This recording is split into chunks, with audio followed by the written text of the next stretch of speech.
Estudyante patay matapos masagasaan ng tren sa Naga. Brigada Albert Magante, ibrigada mo. Brigada Live Report.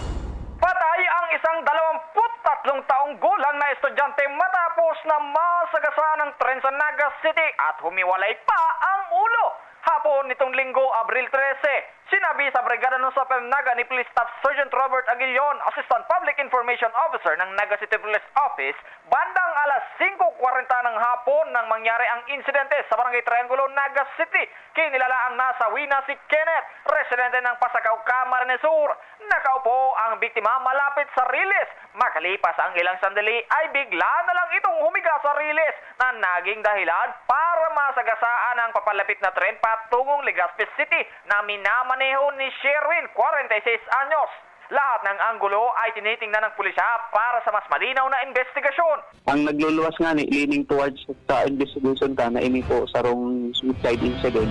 Dahil hinahali din ang posibilidad unless matapos ang investigasyon. Dahil hinahali ang posibilidad na baka iniyo accident lang na na-slide o may nagtulod sa iya prior kaning insidente na naging kausakan sa iyang pagkakabangga ng tren. So saro po yun sa mga anggulo na hinihiling ta. Nakipag-ugnayan na sa PNP ang driver ng tren ukol sa pangyayari.